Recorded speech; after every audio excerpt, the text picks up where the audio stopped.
"You're not essential anymore," the CEO's son smirked as he fired me. He didn't know I was the clause holding their $47 million deal. And I let him pull the pin himself.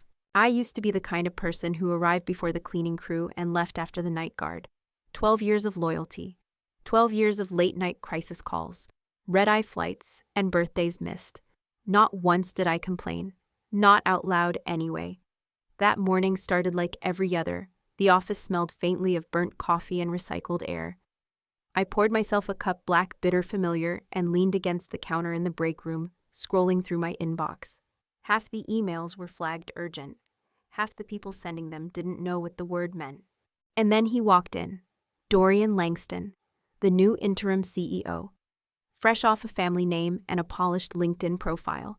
Tall, overdressed, and oozing the kind of confidence that doesn't come from experience, but inheritance. He didn't say hello. He didn't even look at me right away.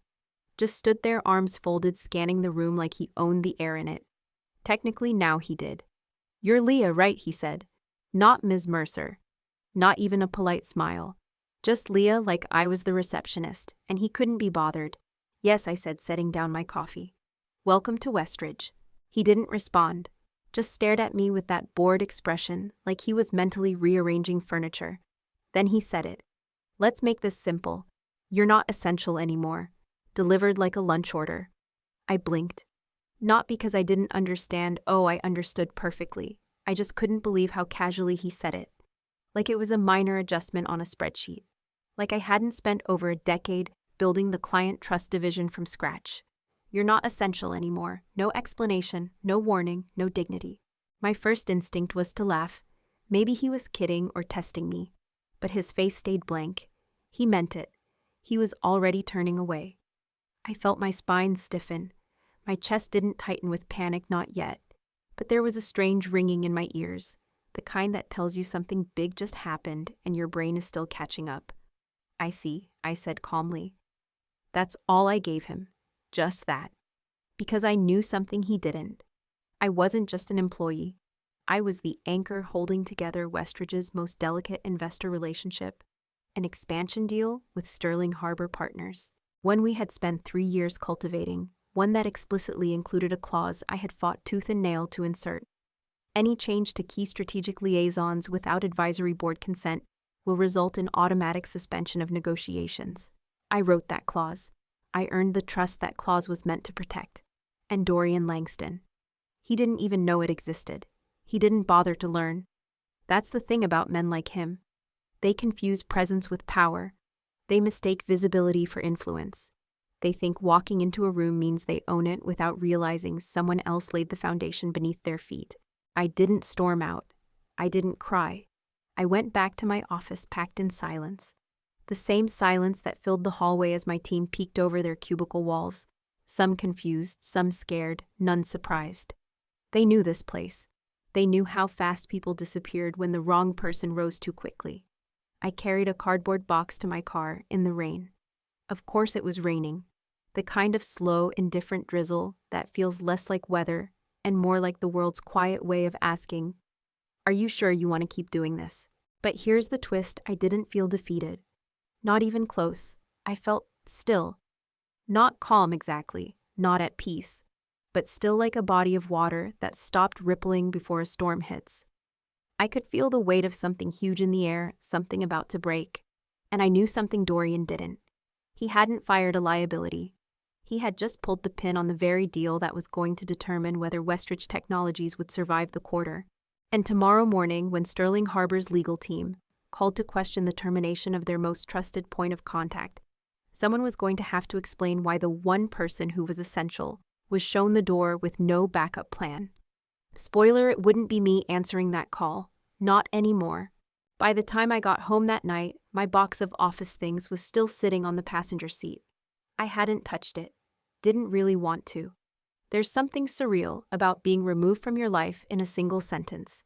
One moment you're confirming investor calls and mentoring the new hire who still calls you Ms. Mercer out of habit. The next, you're a ghost. I sat in the car for almost an hour. No music, no tears, just silence. The kind that crawls into your chest and settles there like it's unpacking its bags. The funny thing is, I wasn't thinking about Dorian. Not really, I was thinking about them. The partners at Sterling Harbor. How they always requested that I be present. How they only emailed me. How in one brutal negotiation 2 years ago, I stayed up 36 hours to push through a clause their legal team kept dodging. That clause, Clause 6.1.3. The one that said material personnel changes affecting primary relationship managers shall trigger immediate suspension of contract obligations subject to review and renegotiation. It was technical, buried halfway through an appendix, the kind of line no one cared to read. Except me. I'd written it. I'd insisted on it. I'd nearly lost the deal because of it. And now it was the pin in the grenade Dorian just yanked out without looking. Because to him, I was just a middle manager with a good memory. Not the person Sterling Harbor trusted with a $47 million expansion plan. Not the one who knew which partner preferred to speak in person, which one never opened attachments, and which one always tested you by showing up 5 minutes early. He didn't know. He didn't care to know. That was the real insult. Not the firing, the disregard. He didn't even ask what I did. Didn't try to understand what I held together. He wanted to look powerful, so he made a show of removing someone visible, someone senior, me. I walked into my apartment and dropped the keys in the same ceramic bowl I'd used for a decade. Everything around me was still, familiar, predictable, but I wasn't. I was already shifting, not to get revenge. That would come later maybe, but right now I wanted the truth to land exactly the way it needed to, slowly, heavily, and with witnesses. So I called Sam. She was the junior associate I'd mentored from her internship through her first client pitch. Smart, loyal, always overthinking. She picked up on the second ring. Leah, oh my God, what happened? Is it true? It's true, I said, my voice flat. Silence. Then a small broken whisper. But you're the only reason Sterling even works with us. They hate high turnover. What is he thinking he's not? I replied. He's assuming titles mean trust. They don't. Another pause. Do you want me to? I don't know. Tell someone no. Just stay quiet for now, and listen. And I walked her through it.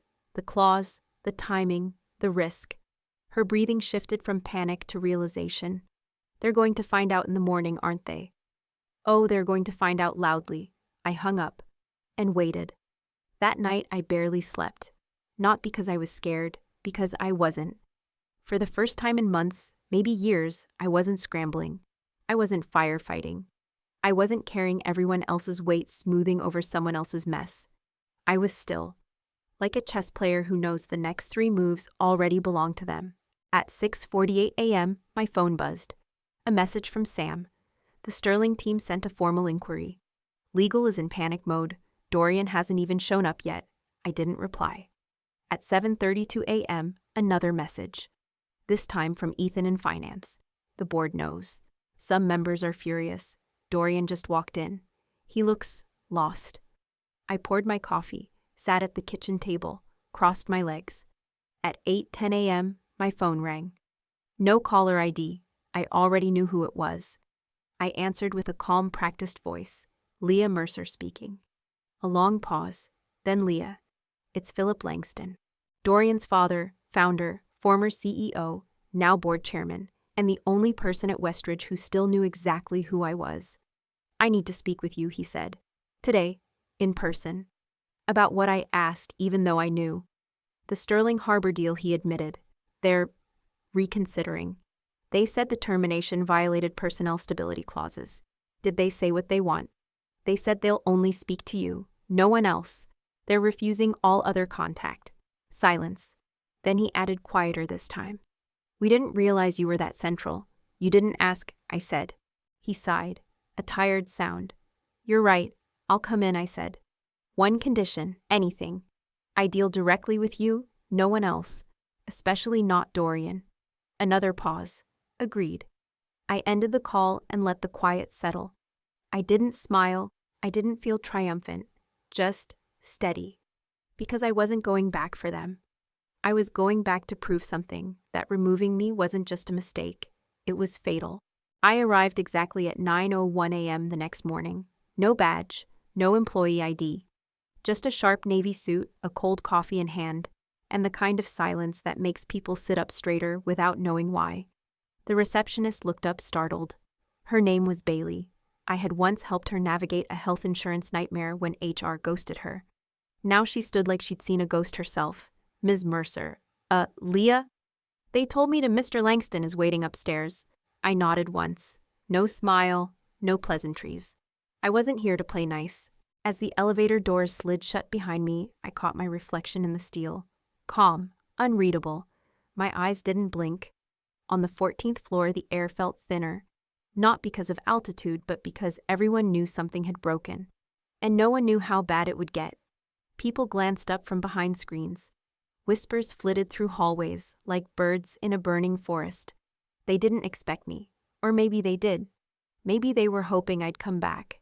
Not for them, but to stop the company from bleeding out on the floor while the board fumbled with the tourniquet. And then I saw him. Dorian?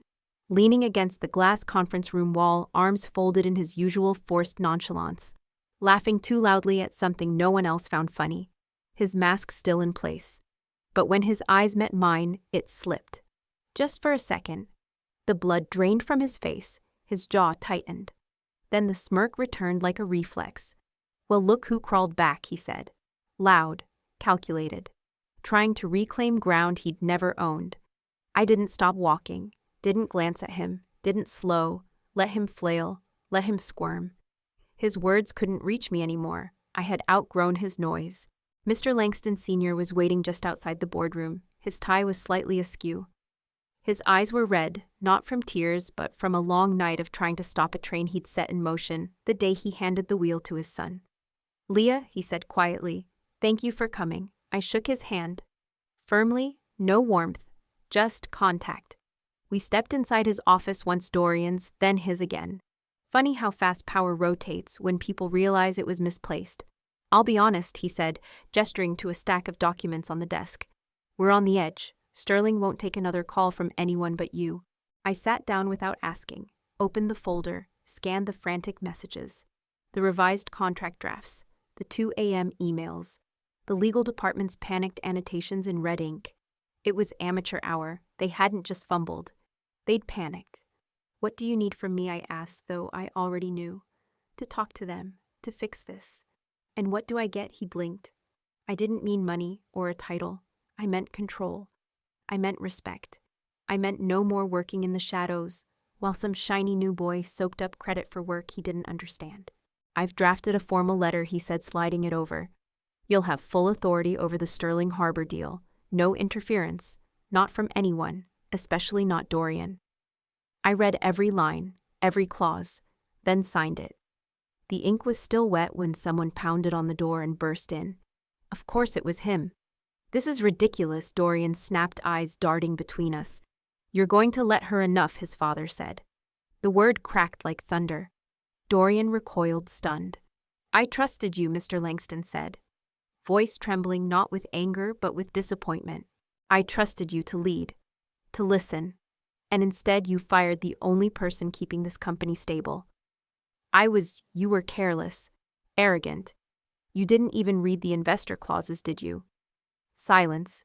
You risked a $47 million contract because your ego didn't like sharing oxygen. Another silence. I didn't say a word. This wasn't my fight anymore. Then came the sentence that shifted the room.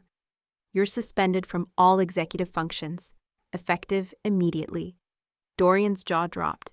You can't be serious. If Sterling walks, the board will vote for your full removal. And I won't stop them. It was the first time I'd seen Dorian speechless. He looked at me, his eyes no longer cold or cocky. They were just scared. This isn't over, he hissed, storming out. I watched the door close behind him, then turned to Mr. Langston. I should have seen it, he said. I let my son think this company was a sandbox. Blind loyalty does that, I replied. It makes people trust titles more than actions. He nodded quietly, devastated. Let's call Sterling, I said, setting the folder aside. Because I wasn't here to bask in revenge. I was here to clean up, to restore what I built, to protect the people who'd been working in the shadows like I once had, and to make damn sure no one ever mistook silence for weakness again. The moment I stepped into the executive conference room, everything shifted. The room had that sterile, high-budget stillness that always felt more like a courtroom than a place of collaboration. Floor-to-ceiling windows framed the skyline. Frosted glass panels surrounded the table like a barrier between power and everyone else. Except today, the balance of power had already moved. I wasn't walking in as an employee. I was walking in as the only person left who could save them from collapse. The speakerphone in the center of the table blinked red, waiting. The partners at Sterling Harbor had been kept on hold for 12 minutes, while the Langstons argued behind closed doors. But now, with Dorian out and the documents signed, it was my room. Mr. Langston Sr. sat quietly across from me, shoulders tight, fingers interlocked. He looked like a man who knew he was one sentence away from history, judging him forever. I reached forward, pressed the blinking button, and said, "Good morning, Leah Mercer speaking." A pause. Then, "Ms. Mercer, this is Jonathan Pierce." His voice was clipped. Civil, but not warm. Rebecca Lynn, also on the line, came a second voice. Their legal lead. Sharper, less forgiving. I could hear the faint background of a busy office keyboard taps, murmured voices, tension pressed between the wires. "We were surprised Jonathan began to hear of your removal from Westridge's active team." I leaned forward. My departure was not strategic, nor voluntary, and certainly not approved through the appropriate channels. Silence, then Rebecca's voice. "We'd like to understand what exactly happened. The personnel clause you inserted in 2021 Section 6.1.3 has been triggered." "Yes," I said, "and it should have been." Another silence, longer this time. "You're acknowledging the breach?" Jonathan asked. "I am." I didn't flinch. Because unlike the men who spent the past 48 hours spiraling, I wasn't here to avoid the truth. I was here to own it and redirect it. The issue, I continued, isn't whether the clause was triggered. The issue is what kind of leadership a firm like Sterling Harbor wants to trust moving forward. I could feel Mr. Langston shift slightly in his seat, but he didn't speak. Smart. "Because here's the reality," I said, voice calm but resolute. "I'm still here. I haven't backed away from a single commitment. I haven't misled you. I haven't dropped a ball, missed a call, or hidden behind PR. What happened wasn't a restructuring, it was an ego-driven misfire. And it's been corrected." Rebecca spoke again. "By placing you back in charge of the deal with full authority." "Yes," I replied. "Signed this morning. I have a scanned copy if you require immediate confirmation." Another pause. This time, Jonathan exhaled, slow and deliberate. "We're not in the business of micromanaging our partners," he said. "But we do require stability. And from our point of view, what happened last week was chaos." "That's fair," I said. More silence. Then Rebecca's tone shifted, cool to clinical. "There is a path forward," she said. "But it involves a formal admission of fault from Westridge and a reaffirmation of the personnel stability clause signed by the board." "I expected that," I said. "It'll be delivered within the next 48 hours. Jonathan spoke again, softer now. "Leah, let me ask you something plainly. Why are you still here after what they did to you?" I looked at the speakerphone, thought about the question carefully, then said, "Because I built this. And because I don't let people like him take credit for destroying something they never understood." No one spoke for a long moment. Then Jonathan cleared his throat. "Then let's continue. We trust you." Those 3 words. That's when I knew. Not just that the deal was safe, but that I wasn't just back. I was now the reason Westridge had any chance of survival at all.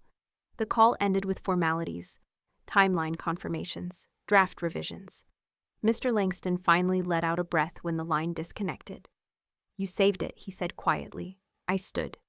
Collected the documents into a neat stack. "I didn't do it for you," I said.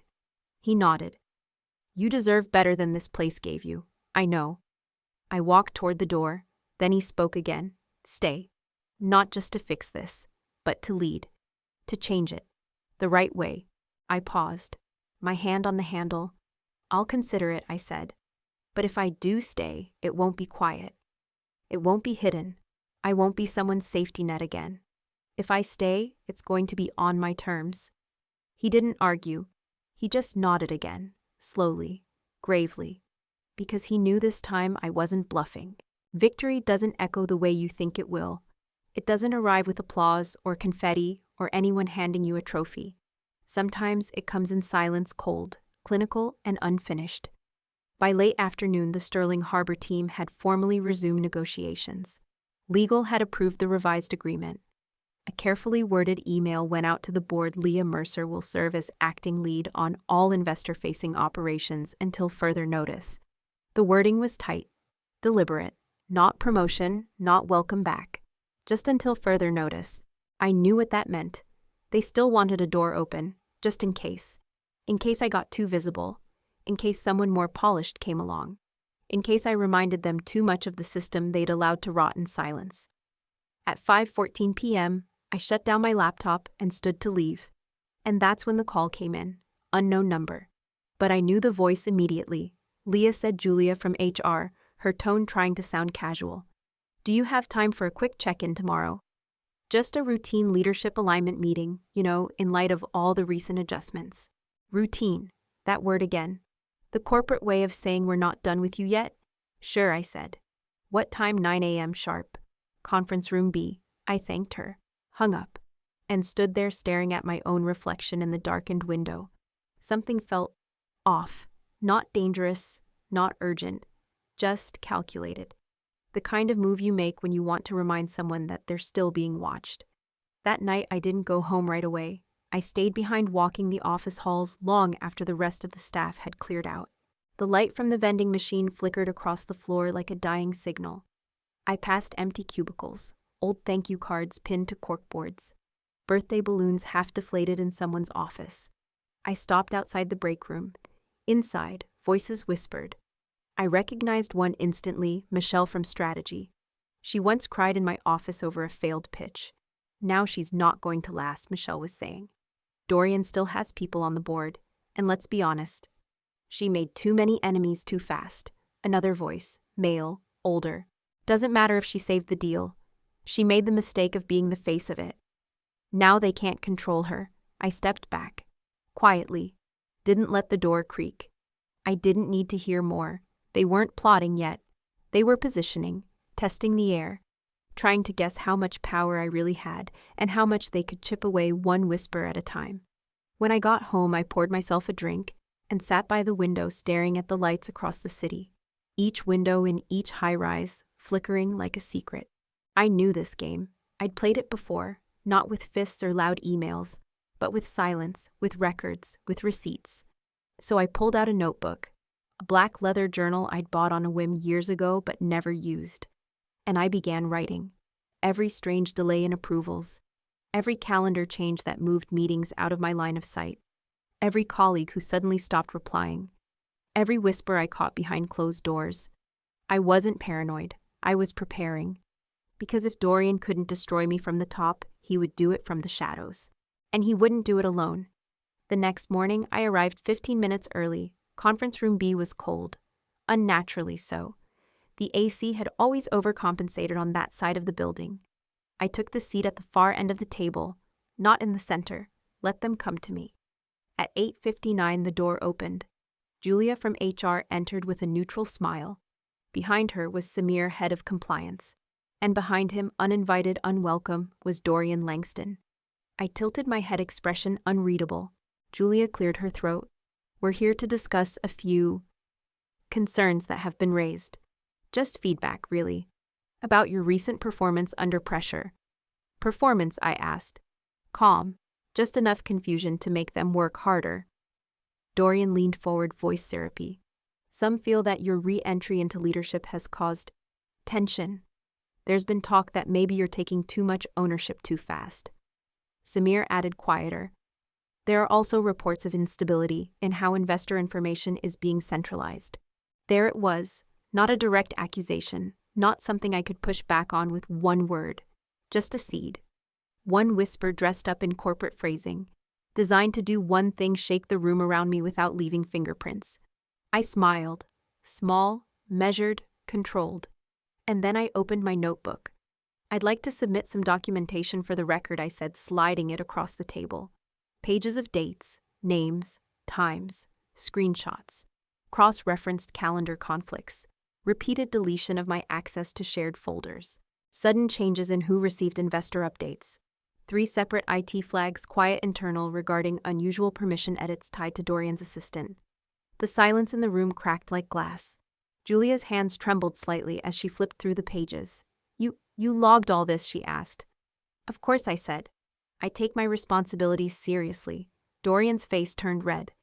He opened his mouth, but nothing came out. Because he knew. I hadn't just anticipated the smear, I had outflanked it. Legally, quietly, completely. Also, I added sliding over a final envelope. I submitted a formal alert to internal security last night. You'll find the confirmation from IT. Samir read it, his face going pale. And then came the best part. The door opened. Mr. Langston Sr. stood there. He didn't need to be told. He saw the evidence, saw the looks on their faces, saw Dorian frozen, exposed. And he said 3 words. This meeting's over. No yelling, no drama. Just the sound of one door quietly finally closing. They escorted Dorian out of the building that afternoon. No goodbye lunch, no farewell email, no golden handshake or carefully worded exit announcement. Just a quiet walk down the executive hallway, flanked by 2 members of corporate security and an HR rep who wouldn't meet his eyes. He didn't look at me, didn't speak. I didn't expect him to. Because men like Dorian never apologize. They just wait for a moment to strike again or find someone else to do it for them. And that's exactly what I was worried about. Because when someone like Dorian falls, the people who depended on him don't disappear. They scatter, they shift shapes, they smile tighter, talk quieter, and wait. The next day I was formally appointed Chief Operating Officer. No ceremony, no press release. Just a 1-page memo sent internally marked Confidential Leadership Restructure. The kind of title that tells you someone somewhere still didn't want my name too loud.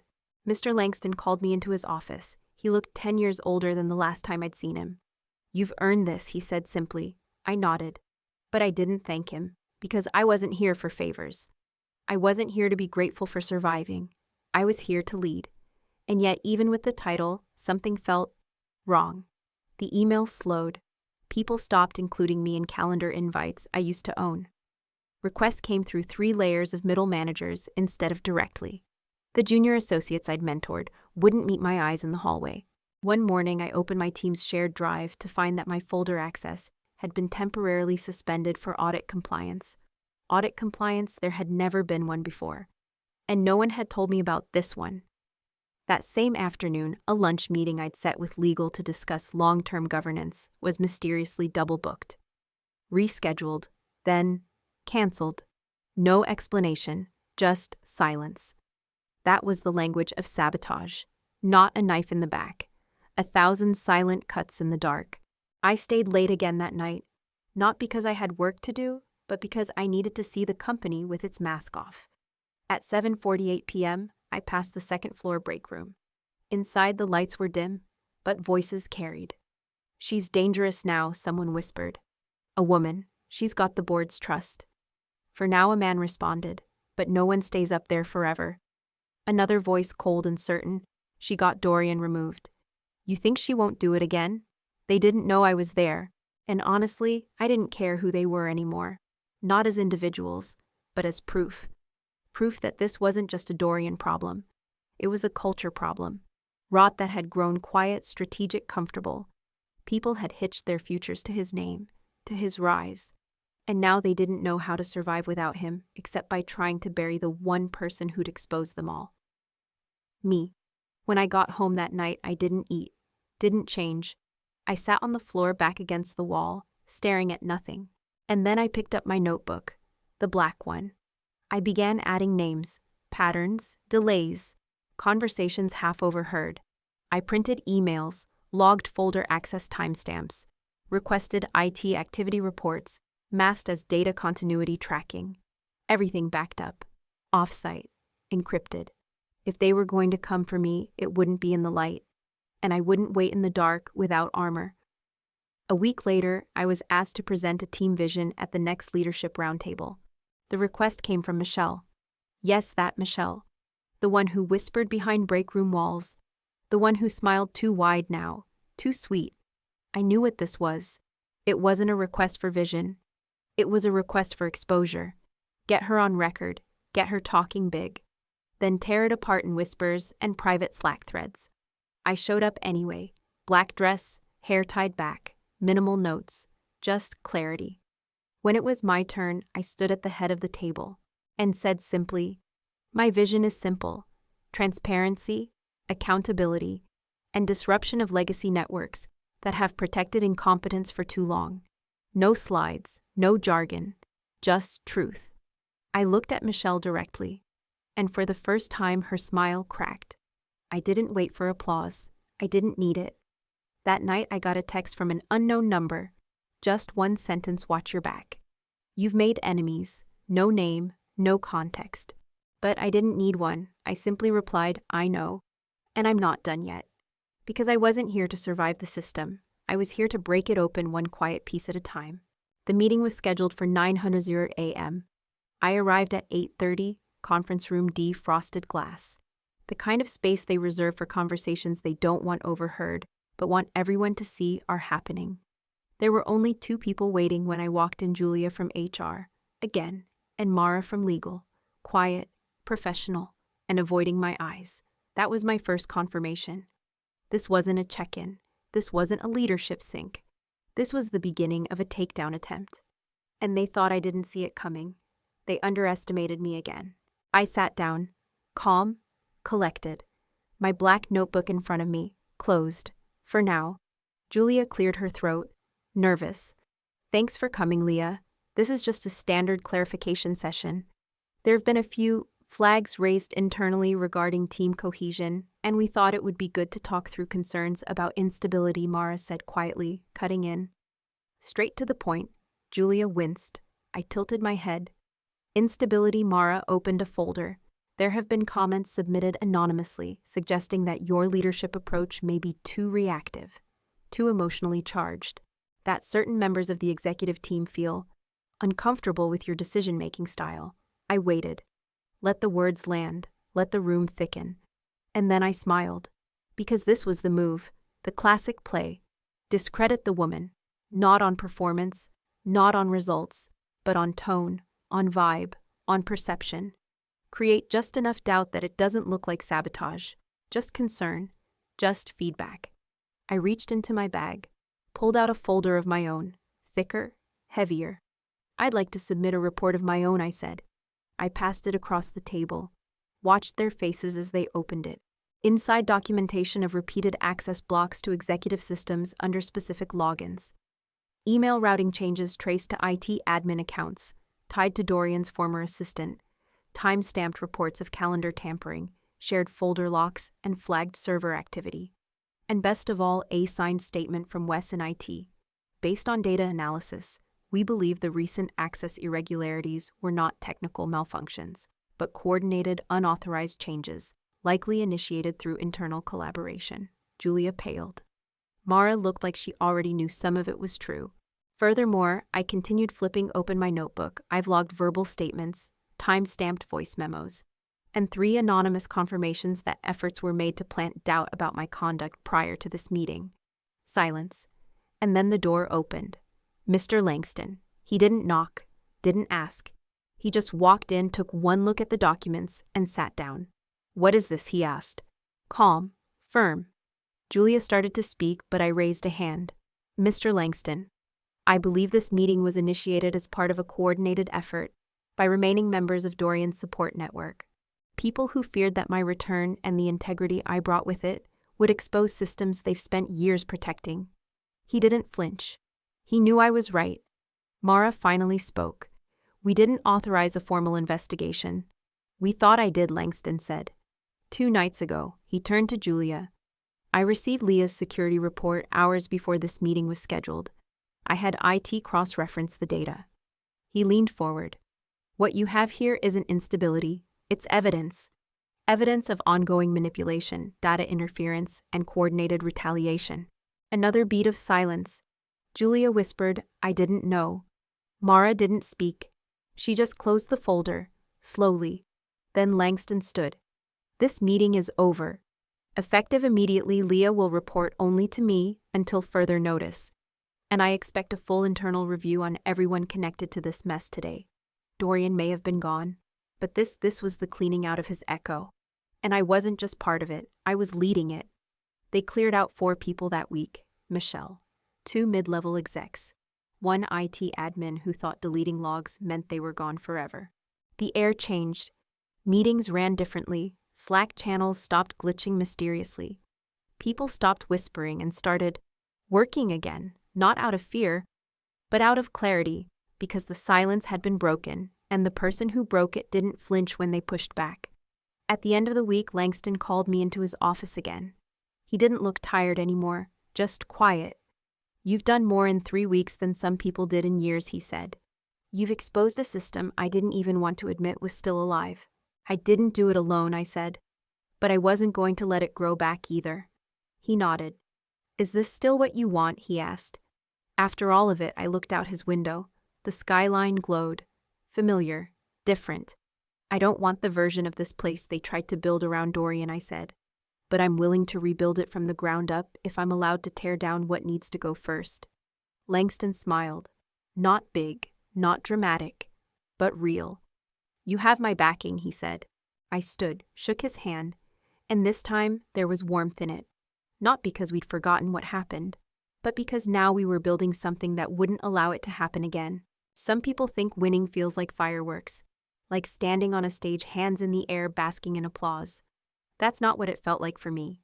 For me, it felt like silence. A calm, steady silence. The kind you feel after a hurricane passes, and everything is still standing but different. Rearranged. The week after the final audit purge, I didn't celebrate. I rebuilt. I stayed late with the finance team, walked junior staff through reporting systems no one had properly taught them in years. I had breakfast with partners who had once second-guessed me and now leaned in when I spoke. I reshuffled entire departments, not to punish, but to protect the work from future rot. Because power, I learned, isn't in the position you hold. It's in what you do when no one thinks you'll last. I didn't hear from Dorian again. But I didn't need to.